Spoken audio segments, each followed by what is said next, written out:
Third one is the Battle of Salt River.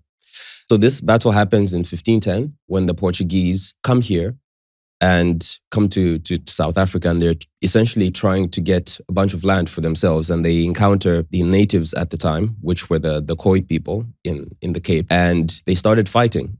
And this obviously didn't go in the favor of the Portuguese, and they ended up losing about 60 to 64 sailors. The Khoi obviously won the skirmish. This also serves to highlight a very important point in the story of colonialism and colonization in Africa. There's often this narrative that is presented by some people, and I think it comes from a good place, where they talk about the subjugation, victimization of African people in the time of colonialism, but they almost infantilize the people who are being colonized and make it seem like people are just sitting here waiting for the Europeans to come and massacre everybody, which wasn't necessarily the case. There were a lot of Europeans that ended up dying doing stupid shit here, and there were a lot of Africans that ended up dying doing what some people might consider stupid shit. That is the Battle of Salt River. That was 1510.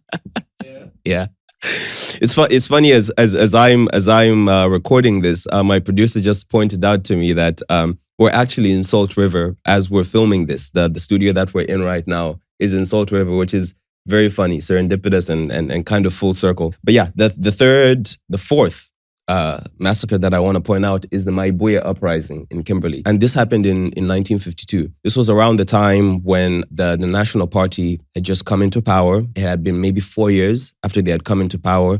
They were slowly starting to float the idea of apartheid and separate development, as they called it.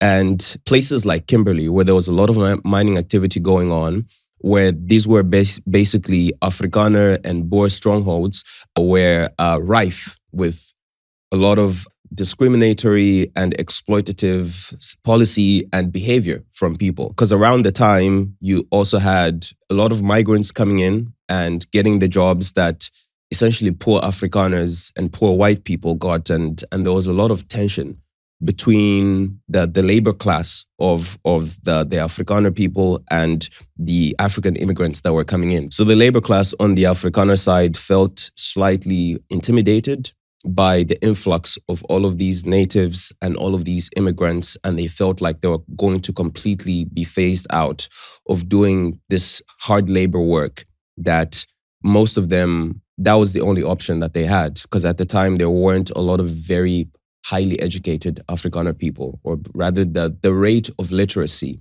within the Afrikaner community wasn't as high as it is now. So I don't have the exact numbers of the number of people that ended up dying in Maibuya, but that's another one of the massacres that I wanted to highlight. Now, in the realm of apartheid, there's another massacre that I really want to highlight, and that's the Sharpeville massacre.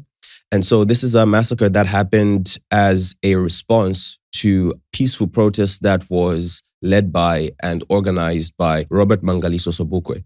And so he was an activist during the time of apartheid. And when the policy of Black people needing to move around with some sort of a dompas was created. So the dompas is basically this document that was created by the apartheid government that would be given to non-white people. And it basically highlighted what somebody's name was, where they stayed, or the part of the city that they stayed in. And it left space for there to be stamps that were put into all of these passes to essentially allow movement of non-whites within certain whites-only areas for a limited period of time.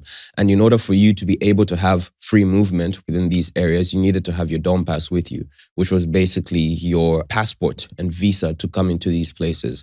And if you were found as a non-white wandering in an area and you didn't have your Dom Pass, or your Dom Pass was checked and there wasn't permission that was given to you to be in these areas, you would be arrested and thrown in jail for any amount of time. That's basically the idea behind the Dom Pass. And there is some form of it that existed in almost all of the countries that were initially colonized by the British. In South Africa, it's more famous during apartheid, but all of the other countries that were British colonies, including Zambia, where I'm from, it was a thing. Obviously, a lot of people weren't very keen on the idea. And so Robert Sobukwe came up with this idea of peacefully protesting by not taking your Dom Pass and just going to a police station and asking them to arrest you. Because the policy at the time was that if you were found without a Dom Pass as a non-white, you were going to be arrested.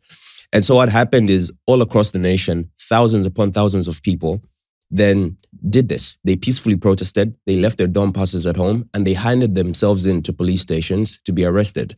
The response from the police force and from the apartheid government was to just open fire on a bunch of these groups. More than 150 people ended up being injured. About 91 people ended up dying, unfortunately. And yeah, that's another one of the massacres. The last one that I'm going to be highlighting here is the Piet Retief delegation massacre, which happened in 1838. So when the British started sort of arriving in South Africa, you had a bunch of Afrikaner people who had been living in the Cape and in the Cape Colony for a very long time being forced out, which led to the Great Trek. And so you had a bunch of Afrikaners moving inland to Africa and creating settlements for themselves.